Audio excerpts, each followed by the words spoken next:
Welcome to Bhavat media news. ముందుగా headlines చూద్దాం.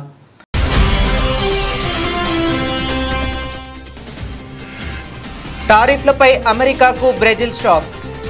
WTOలో సవాల్కు నిర్ణయం.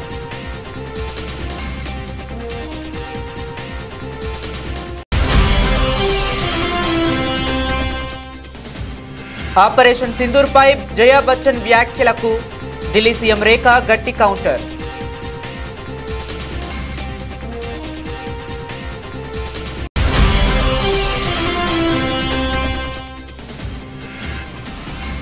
అమెరికా భారత్ దోస్తీకి బ్రేక్.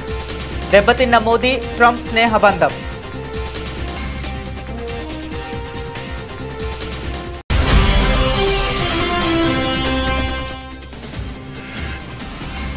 ఆ 3 సీరియళ్ల మాదిరి కాంగ్రెస్ పాలన. రేవంత్ రెడ్డిపై హరీష్ రావు సెటైర్లు.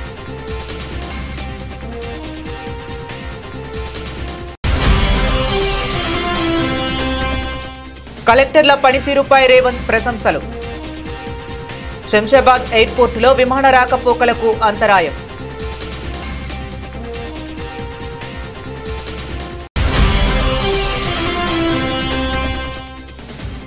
వైఎస్ జగన్ అధ్యక్షతన లీగల్ సెల్ మీటింగ్.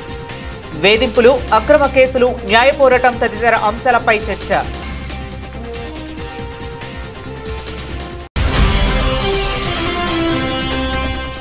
అధికార భాషా సంఘానికి మండలి వెంకట కృష్ణారావు పేరు పెడతామన్న చంద్రబాబు.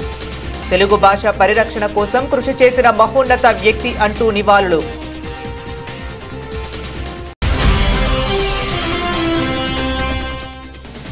మీడియాను అడ్డు పెట్టుకుని నిత్యం బురద జల్లుతున్నది దుర్మార్గపు కాంగ్రెస్ సర్కార్. మండిపడ్డ మాజీ మంత్రి సింగరెడ్డి నిరంజన్ రెడ్డి.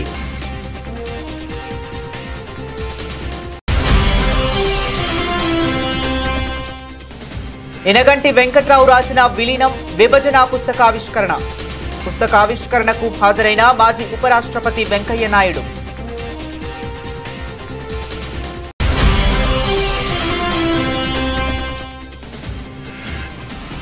Operation Sindoor success. ప్రధాని మోదీని సన్మానించిన ఎన్డీఏ ఎంపీలు. ఇక డీటెయిల్స్ చూస్తే, తమ దేశ ఉత్పత్తులపై అమెరికా భారీగా దిగుమతి సుంకాలు విధించడంపై బ్రెజిల్ తీవ్రంగా స్పందించింది. ఈ చర్యను ప్రపంచ వాణిజ్య సంస్థ WTOలో సవాలు చేయాలని నిర్ణయించింది. అదే సమయంలో సుంకాల ప్రభావానికి గురైన దేశీయ పరిశ్రమలను ఆదుకునేందుకు ప్రత్యేక ఉపశమన ప్యాకేజీని సిద్ధం చేస్తున్నట్లు ప్రకటించింది. ఇటీవలే బ్రెజిల్ నుంచి దిగుమతి అయ్యే కాఫీ, బీఫ్, పెట్రోకెమికల్స్ వంటి కీలక ఉత్పత్తులపై అమెరికా ఏకపక్షంగా 50% సుంకాలు విధించింది. ఈ నిర్ణయంతో అమెరికాకు బ్రెజిల్ చేసే మొత్తం ఎగుమతుల్లో సుమారు 35% ప్రభావం పడనుంది. అయితే ఇంధన ఉత్పత్తులు, కొన్ని రకాల ఖనిజాలకు ఈ సుంకాల నుండి మినహాయింపు కల్పించారు. అమెరికా చర్యకు ప్రతిగా WTOలో అధికారికంగా ఫిర్యాదు చేసేందుకు Brazil chamber of foreign trade ఆమోదం తెలిపింది. దీనిపై తుది నిర్ణయం అధ్యక్షుడు Luiz Inacio Lula da Silva తీసుకుంటారని ప్రభుత్వ వర్గాలు తెలిపాయి. చర్చలకు తాము సిద్ధంగానే ఉన్నామని, అయితే అసహన భాగస్వామ్యాన్ని ఎట్టి పరిస్థితుల్లోనూ అంగీకరించబోమని అధ్యక్షుడు లూలు స్పష్టం చేశారు. ఈ సుంకాలను బ్రెజిల్ ఆర్థిక మంత్రి ఫెర్నాండో హడ్డాడ్ ఆహేతుకంగా అభివర్ణించారు. అమెరికా వద్ద కొరతగా ఉన్న అరుదైన కీలకమైన ఖనిజ నిక్షేపాలు తమ వద్ద పుష్కలంగా ఉన్నాయని, సమర్థవంతంగా బ్యాటరీల ఉత్పత్తి వంటి కొత్త టెక్నాలజీ రంగాలలో కలిసి పనిచేసేందుకు అవకాశం ఉందని ఆయన సూచించారు. మరోవైపు బ్రెజిల్లో ప్రజాస్వామ్య విలువలు దెబ్బతింటున్నాయని, అమెరికన్ సోషల్ మీడియా సంస్థలపై నియంత్రణ చర్యలు తీసుకుంటారనే కారణాలతోనే ఈ సుంకాలు విధించినట్లు ఆరోపణలు వినిపిస్తున్నాయి. అయితే బ్రెజిల్ ఈ వాదనలను తీవ్రంగా ఖండించింది. ఇలాంటి ఏకపక్ష నిర్ణయాలు WTO ఏర్పాటు చేసిన చట్టపరమైన నిబంధనలను బలహీనపరుస్తాయని, ప్రపంచ వాణిజ్యాన్ని అస్థిరపరుస్తాయని హెచ్చరించింది. సుంకాల వల్ల నష్టపోయే వ్యాపారులకు రుణ మద్దతు వంటి చర్యలతో కూడిన ప్యాకేజీని త్వరలో ప్రకటిస్తామని అధికారులు స్పష్టం చేశారు.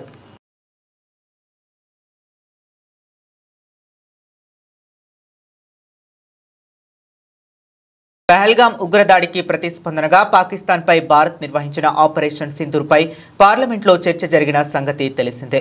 చర్చ సందర్భంగా బాలీవుడ్ నటి, రాజ్యసభ సభ్యురాలు జయా బచ్చన్ మాట్లాడుతూ ఆపరేషన్ సింధూర్ అనే పేరు పెట్టడంపై అభ్యంతరం వ్యక్తం చేశారు. జయా బచ్చన్ వ్యాఖ్యలకు ఢిల్లీ అసెంబ్లీ సమావేశాల సందర్భంగా ఢిల్లీ సీఎం రేఖా గుప్తా గట్టి కౌంటర్ ఇచ్చారు.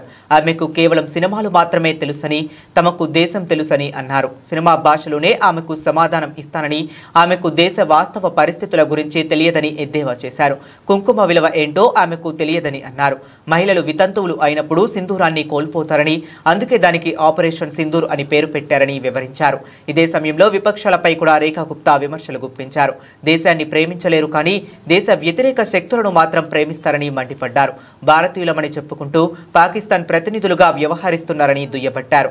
పహల్గాం ఉగ్రదాడికి ఆపరేషన్ సింధూర్తో భారత్ సరైన సమాధానం ఇచ్చిందని అన్నారు. ఉగ్రదాడిలో ప్రాణాలు కోల్పోయిన వారికి గౌరవం ఇచ్చిన ఆపరేషన్ సింధూర్ అని చెప్పారు.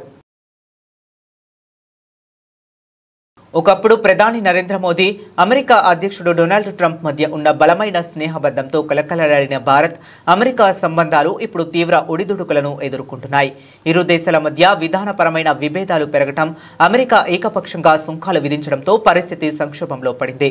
ఈ ఏడాది ఆరంభంలో ట్రంప్ రెండోసారి అధ్యక్షుడిగా బాధ్యతలు చేపట్టాక వైట్ హౌస్ ను సందర్శించిన తొలి ప్రపంచ నేతల్లో మోదీ ఒకరు. ఆ సమయంలో ఇరువురు నేతలు ఒకరినొకరు మంచి మిత్రులుగా అభివర్ణించుకున్నారు. రక్షణ, ఇంధనం, ప్రాంతీయ భద్రత వంటి అంశాల్లో కలిసి పనిచేస్తామని ప్రకటించారు. కానీ కొన్ని నెలల్లోనే పరిస్థితి పూర్తిగా మారిపోయింది. గత నెలలో భారత వస్తువులపై 25% భారీ సుంకాలను విధిస్తున్నట్లు ట్రంప్ అకస్మాత్తుగా ప్రకటించి సంచలనం సృష్టించారు. పశ్చిమ దేశాల ఆకాంక్షలను లెక్క చేయకుండా భారత్ రష్యా నుంచి చమురు, సైనిక సామగ్రిని కొనుగోలు చేయటమే ఇందుకు కారణమని అమెరికా పేర్కొంది. మాస్కోతో సంబంధాలు తగ్గించుకోకపోతే మరింత కఠిన చర్యలు తప్పవని ట్రంప్ హెచ్చరించారు. అంతటితో ఆగకుండా భారత్ ఆర్థిక వ్యవస్థ చచ్చిపోయింది, డెడ్ అంటూ ట్రంప్ సోషల్ మీడియాలో బహిరంగంగా తీవ్ర వ్యాఖ్యలు చేశారు. పాడి, వ్యవసాయ ఉత్పత్తుల విషయంలో వాణిజ్య చర్యలు నిలిచిపోయాయని ఆయన ప్రస్తావించారు. అదే సమయంలో పాకిస్తాన్లో భారీ చమురు నిల్వల వెలికితీతకు అమెరికా కంపెనీలు సహకరిస్తాయంటూ ఆ దేశంలో ఒప్పందాన్ని ప్రతిపాదించడం న్యూఢిల్లీలో మరింత కలవరానికి గురిచేసింది. అయితే అమెరికా ఒత్తిళ్లకు భారత్ తలొగ్గటం లేదు. రష్యా నుంచి ఇంధన దిగుమతులపై ప్రత్యక్ష అమెరికా ఆంక్షలు లేనందున వాటిని కొనసాగిస్తామని మోదీ ప్రభుత్వం స్పష్టం చేసింది. అదే సమయంలో అమెరికాను సంతృప్తి పరిచేందుకు ఆ దేశం నుండి అధిక ధరకు ముడి చమురు కొనుగోళ్లను పెంచుతుంది. ఈ ఆర్థిక సంవత్సరంలో అమెరికా నుండి భారత్ చమురు దిగుమతులు 150% వరకు పెరిగే అవకాశం ఉందని సమాచారం. కాళేశ్వరం కమిటీ ఇచ్చిన రిపోర్టు మొత్తం ట్రాష్ లాగా ఉంది అని మాజీ నీటిపారుదల శాఖ మంత్రి హరీష్ రావు ధ్వజమెత్తారు. చరిత్రలో ఇలాంటి కమిషన్లు రాజకీయ వేధింపుల కోసం రిపోర్టులు ఇచ్చారు, కానీ ఇలాంటివి ఏపీ న్యాయస్థానాల్లో నిలబడలేదు అని హరీష్ రావు స్పష్టం చేశారు. కాళేశ్వరం కమిటీ రిపోర్టుపై తెలంగాణ భవన్లో హరీష్ రావు ప్రెస్ కాన్ఫరెన్స్ నిర్వహించారు. ఈ సందర్భంగా హరీష్ రావు మాట్లాడుతూ, కాళేశ్వరం కమిటీ రిపోర్టు అంతా బేస్లెస్, ఇది ఒక ట్రాష్ లాగా ఉంది. ప్రాజెక్టును రివ్యూ చేయటం ఒక సీఎం బాధ్యత, ప్రజలకు త్వరితగతిన నీళ్లు ఇవ్వటం అనేది బాధ్యతాయుతమైన ప్రభుత్వం చేసే పని, అది రాజకీయం జోక్యం కాదు. ఈ రిపోర్టును చూస్తుంటే ట్రాష్, బేస్లెస్గా ఉంది. రాజకీయ వేధింపుల కోసం ఇలాంటి రిపోర్టులు ఎన్నో వచ్చాయి, కానీ కోర్టుల్లో నిలబడలేకపోయాయి. ఇందిరాగాంధీ మీద అప్పటి జనతా ప్రభుత్వం, షా కమిషన్, చంద్రబాబు మీద కూడా అనేక కమిషన్లు వచ్చాయి, కానీ కోర్టుల్లో నిలబడలేకపోయాయి.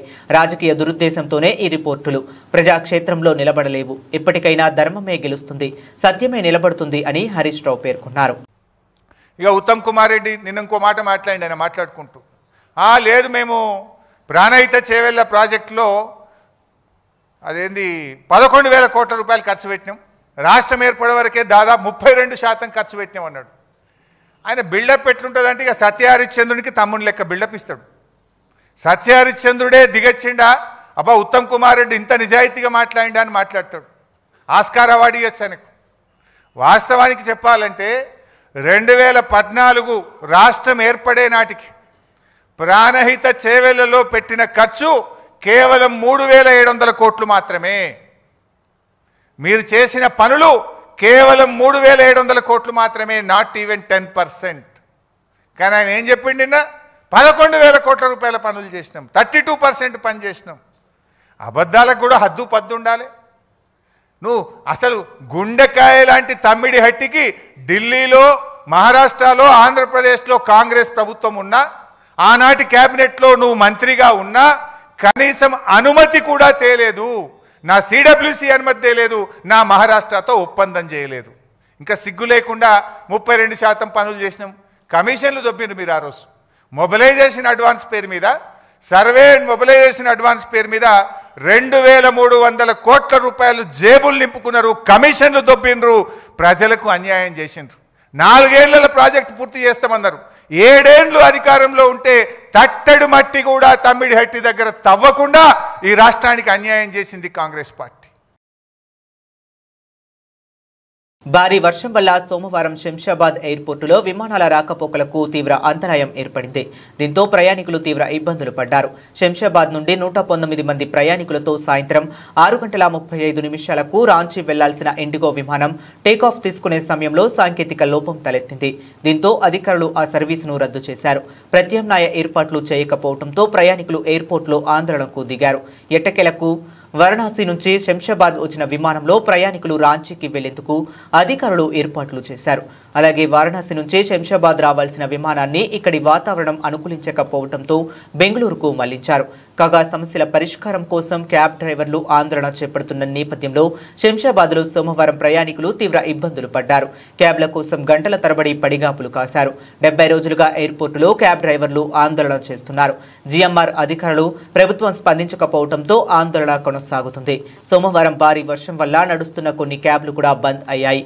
దీంతో ఎయిర్పోర్టులో దాదాపు 700 మంది ప్రయాణికులు వర్షంలో తడుస్తూ క్యాబ్ల కోసం చూశారు.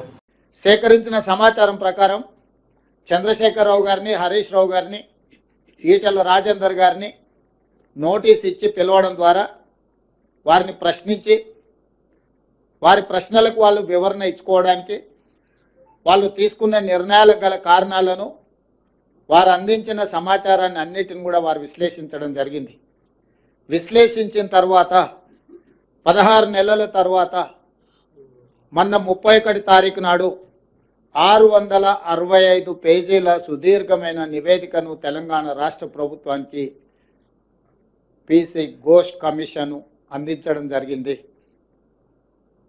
ఆ నివేదికను పూర్తి స్థాయిలో విశ్లేషించి సంక్షిప్తంగా ఒక నివేదిక ఇవ్వడానికి irrigation secretary, law secretary, GID సెక్రటరీతో 3 అధికారులతో ఒక కమిటీని నియమించి ఆ కమిటీ నివేదికను మంత్రివర్గ సమావేశంలో మంత్రులందరూ కూడా వివరించడం జరిగింది.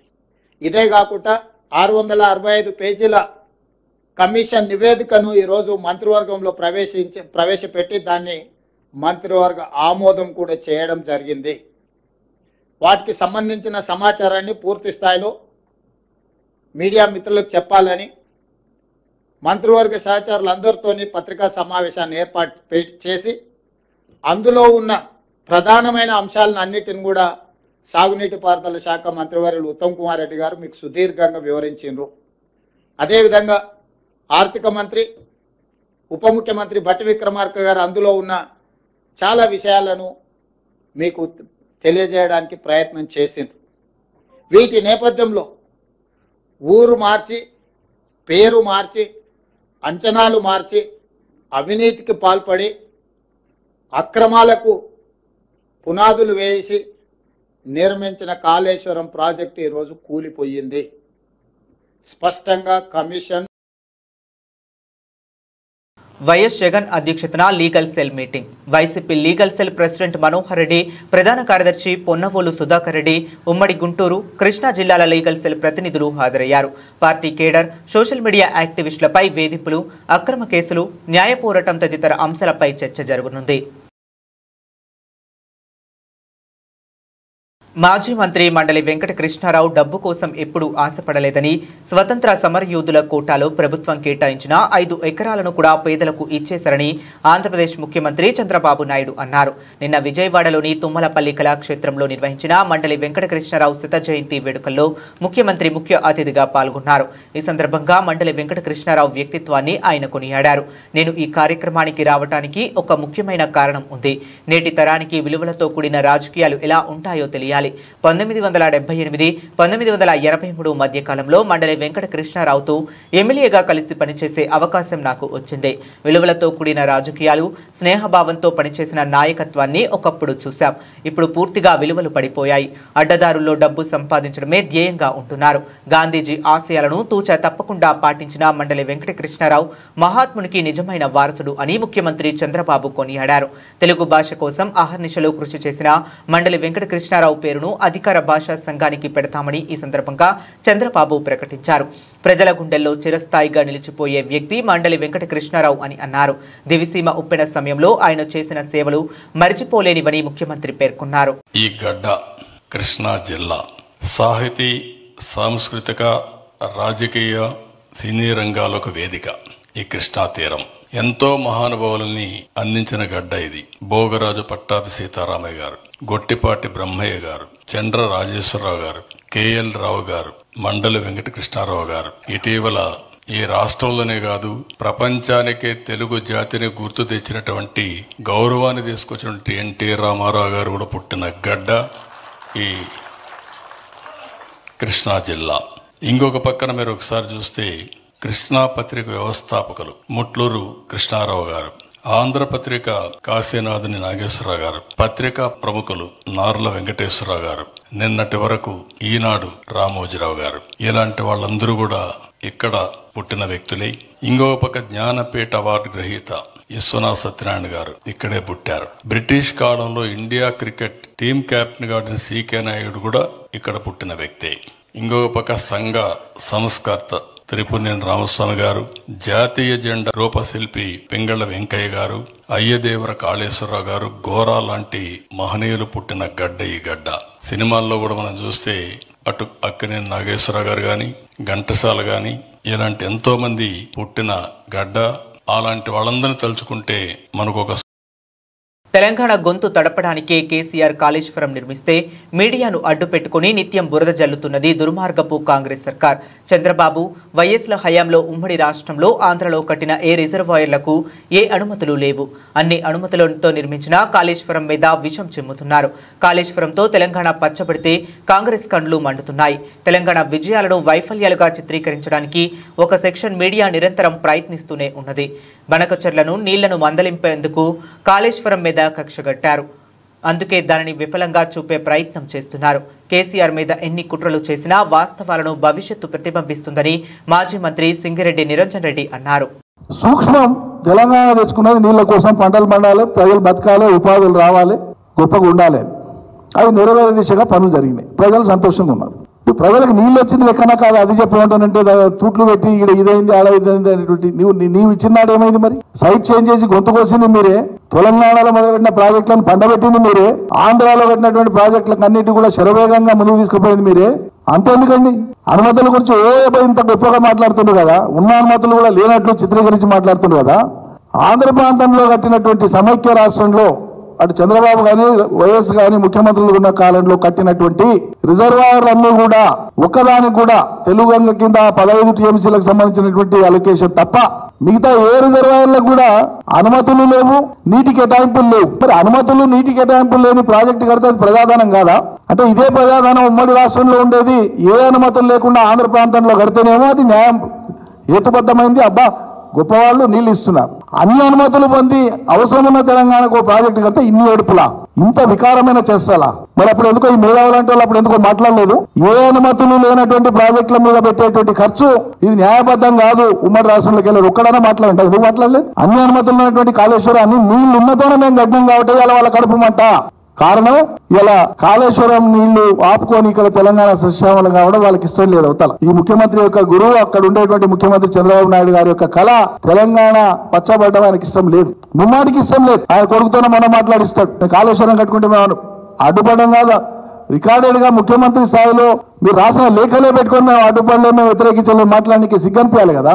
తెలంగాణలో చేపట్టిన ప్రతి ప్రాజెక్టు మీద కూడా మీరు లిఖిత పూర్వకంగా అభ్యంతరాలు తెలియజేసినారు. అది పాలమూరు రంగారెడ్డి కావచ్చు, కేఎల్ఐకి మేము పెంపు చేసుకున్నటువంటి 40 టీఎంసీలకు పెంచిన అంశం కావచ్చు, కాళేశ్వరం కావచ్చు, అన్నింటికీ మీరు రాతపూర్వకమైనటువంటి అభ్యంతరాలు పెట్టినారు. అంటే మీ దృష్టి ఏంటి?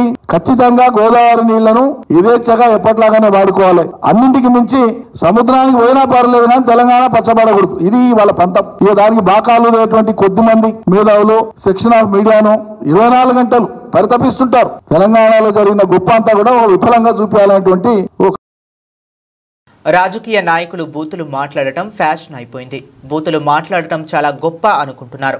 భాష హుందాగా ఉండాలి. భాష విషయంలో అందరూ ఒకసారి ఆత్మ పరిశీలన చేసుకోవాలి. సంస్కారం ఉన్న ఏ వ్యక్తి కూడా అలా మాట్లాడడు. యూట్యూబ్లో కూడా అలానే పెట్టేస్తున్నారు. ఇనగంటి వెంకట్రావు రాసిన విలీనం విభజన పుస్తకావిష్కరణకు హాజరైన మాజీ ఉపరాష్ట్రపతి Venkaiah Naidu, Telangana media academy chairman Srinivas Reddy, పత్రికలు సమాజానికి దర్పణం లాంటివని, సమాజంలో అవినీతిని ప్రజలకు జర్నలిస్టులు వివరించాలి. నిజాన్ని తెలియజేసి తీర్పు ఇవ్వటాన్ని ప్రజలకే వదిలేయాలి. మాట్లాడే భాష హుందాగా మాట్లాడాలి. కొందరి మాటలు వినడానికి కూడా చిరాకుగా ఉంటాయి. గతంలో బూతులు మాట్లాడే నేతలు ఎవరూ గెలవలేదు. బూతులు మాట్లాడే వారిని వారించాలని ఓ మహిళ నాతో అన్నారు. పోలింగ్ బూతుల ద్వారా బూతులు నేతల నోరు మూయించాలని చెప్పా. కులానికి కులం అంటగట్టకూడదని మాజీ ఉపరాష్ట్రపతి వెంకయ్య నాయుడు ఆరోపించారు. ఆ భాష హుందాగా ఉండేదై ఉండాలి. ఆ భాష సంస్కారానికి దర్పణం పట్టేదిగా ఉండాలి. ఈ విషయాన్ని కూడా నేటి పాత్రికేయులు, నేటి రాజకీయ నాయకులు ఈ భాష విషయంలో అందరూ ఒకసారి ఆత్మ పరిశీలన చేసుకోవాలి. ఏం మాట్లాడుతున్నారు, ఏంది పలుకుతున్నారు, అదేదో చాలా గొప్ప అనుకుంటున్నారు. దానికి కొన్ని ఛానల్స్, ఇప్పుడు కొత్తగా ఛానల్స్ పెట్టుకున్నారు ఎవరికి వాళ్ళు. అధికారం ముందు పెట్టుకుని దానికి మనం ఏం కాదని అనుకోండి. ఇప్పుడు అలాగే కొంతమంది సోషల్ మీడియా కాకుండా ఇప్పుడు ఇంకేదో యూట్యూబ్లో పెడుతూ ఉన్నారు. వాటి వస్తున్నాయంత ఆ మాటలు అసలు వినడానికే కాదు, సంస్కారం ఉన్న ఏ వ్యక్తి కూడా హర్షించడు. కానీ వాటిని అదేం చేస్తున్నాం సార్, వాళ్ళు అన్నారు ఆ విధంగాను. పార్లమెంట్లో ఇవాళ ఎన్డీఏ పార్లమెంటరీ పార్టీ మీటింగ్ జరిగింది. ఆ పార్టీ సమావేశంలో పాల్గొన్న ప్రధాని మోదీని సత్కరించారు. ఆపరేషన్ సింధూర్తో విజయం సాధించినందుకు ప్రధాని మోదీని సన్మానించారు. కేంద్ర మంత్రి రాజ్నాథ్ సింగ్ ప్రధాని మెడలో పూలమాల వేశారు. హరహర మహాదేవ అంటూ ఎన్డీఏ ఎంపీలు నినాదాలు చేశారు. ఆపరేషన్ సింధూర్, ఆపరేషన్ మహాదేవ్ తర్వాత తొలిసారి ఎన్డీఏ కూటమి ఎంపీలు భేటీ అయ్యారు.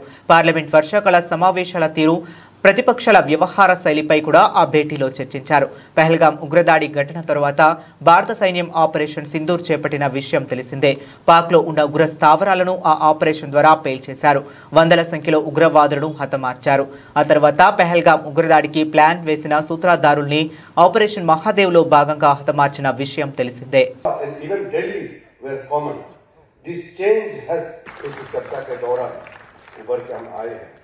फिर राज्यसभा में आदरणीय गृह मंत्री जी ने डिबेट को समापन किया और जैसे लोकसभा में हुई, राज्यसभा में भी बहुत अच्छी तरह से डिबेट का संपन्न हुई। अब हम परिचय कराना चाहते हैं, हमारे कुछ नए सदस्य हमारे साथ जुड़े हैं। इस हमारे फैमिली में नए चुन के आए हैं, कुछ पुराने हैं फिर से चुन के आए हैं। मैं उनका परिचय कराना चाहता हूं आपके सामने में। जो मनोनीत हुए हैं, नॉमिनेटेड एमपीस हैं, उनका मैं पहले परिचय करवाऊंगा। सबसे पहले श्री उज्जवल देवराव निकम, एक बहुत ही प्रसिद्ध वकील है। आप सबने टेलीविजन में देखा होगा कि हमारे नॉमिनेटेड एमपी हैं और अभी बीजेपी का सदस्यता भी लिया है। सी सदानंद मास्टर जी, इनके बारे में प्रधानमंत्री जी ने जब दुनिया के सामने में इनको पहले स्टेज पे लाया था तो सब परिचित हो गए हैं। ऐतिहासिक इनका फिगर के रूप में जाने जाते हैं। Resolution adopted by NDA on Pahalgam terrorist attack and Operation Sindoor and Operation Mahadev thereafter. The NDA parliamentary party salutes the unmatched courage and unwavering commitment of our armed forces who show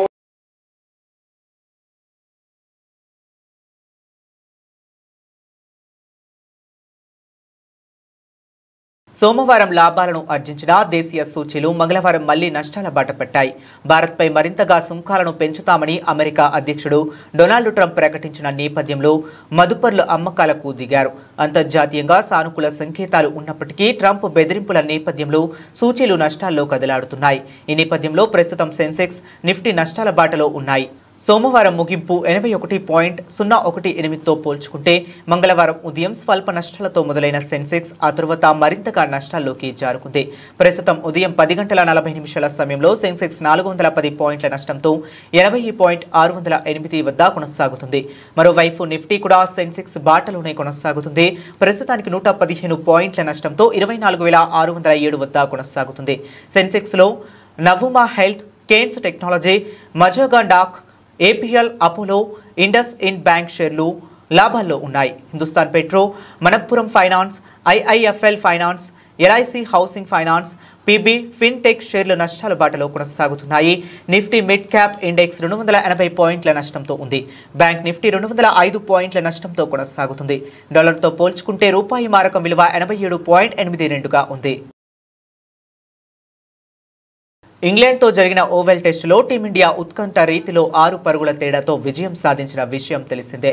stunning victory కొట్టిన team India ఆ సిరీస్ను draw చేసుకున్నది. అయితే oval test చివరి రోజు రసవత్తరంగా సాగింది. Hyderabad star bowler Siraj century create చేసిన ఇండియాకు విక్టరీని అందించాడు. తీవ్ర టెన్షన్ పుట్టించిన ఆ మ్యాచ్ను భారత్ కోచ్ గౌతమ్ గంభీర్, ఇతర టీమిండియా సభ్యులు డ్రెస్సింగ్ రూమ్ నుంచి వీక్షించారు. చివరిలో వికెట్లు పడుతున్న సమయంలో కోచ్లు ఫుల్ టెన్షన్గా ఫీల్ అయ్యారు. గంభీర్తో పాటు బౌలింగ్ కోచ్ మోర్నే మోర్కల్ కూడా ఈ సందర్భంలో ఉద్విగ్న క్షణాలను ఎదుర్కొన్నారు. గస్ అట్కిన్సన్ వికెట్ను తీసిన తరువాత డ్రెస్సింగ్ రూమ్లో సంబరాలు ఆకాశంటనట్టాయి. సాధారణంగా గంభీర్ పెద్దగా నవ్వడు. ఆయన స్మైల్ ఇచ్చే సందర్భాలు తక్కువ. కానీ ఓవల్ టెస్ట్ మ్యాచ్ గెలిచిన క్షణంలో అతను సెలబ్రేట్ చేసుకున్న తీరు ఉద్వేగ భరితంగా ఉంది. అతని కళ్ళలో కన్నీళ్లు ఆగలేదు. ఇక ఆనందం పట్టలేక గంభీర్ గంతులేశాడు. బౌలింగ్ కోచ్ మోర్నీ మోర్కల్ మీదకు జంప్ చేసి హత్తుకున్నాడు. గట్టిగా అరుస్తూ ఆ విక్టరీని ఆస్వాదించాడు. కళ్ళు ఆనంద బాష్పాలతో నిండిపోయాయి. అయితే డ్రెస్సింగ్ రూమ్ ఎమోషన్స్ కు చెందిన వీడియోను బీసీసీఐ షేర్ చేసింది. బులెటిన్ ముగించే ముందు మరొకసారి హెడ్లైన్స్ చూద్దాం.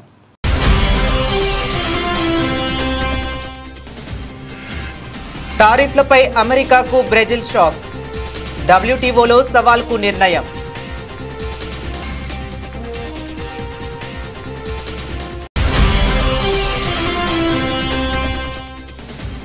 ఆపరేషన్ సింధూర్పై జయా బచ్చన్ వ్యాఖ్యలకు ఢిల్లీ సీఎం రేఖ గట్టి కౌంటర్.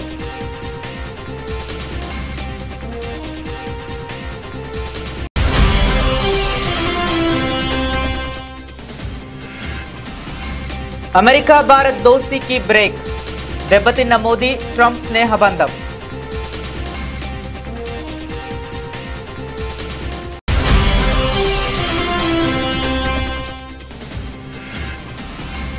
ఆ 3 సీరియళ్ల మాదిరి కాంగ్రెస్ పాలన. రేవంత్ రెడ్డిపై హరీష్ రావు సెటైర్లు.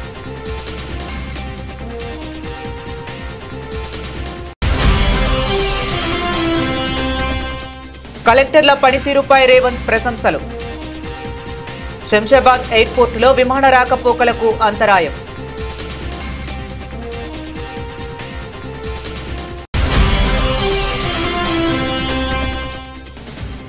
వైఎస్ జగన్ అధ్యక్షతన లీగల్ సెల్ మీటింగ్. వేధింపులు, అక్రమ కేసులు, న్యాయ పోరాటం తదితర అంశాలపై చర్చ.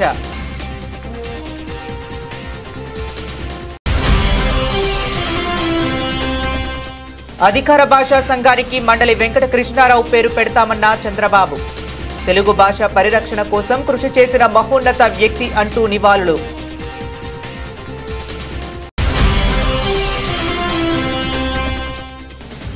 మీడియాను అడ్డు పెట్టుకుని నిత్యం బురద జల్లుతున్నది దుర్మార్గపు కాంగ్రెస్ సర్కార్. మండిపడ్డ మాజీ మంత్రి సింగరెడ్డి నిరంజన్ రెడ్డి.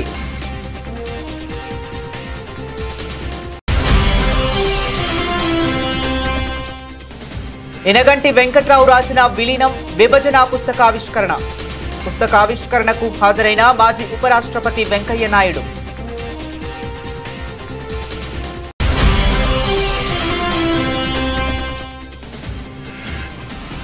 Operation Sindoor success. ప్రధాని మోదీని సన్మానించిన ఎన్డీఏ ఎంపీలు.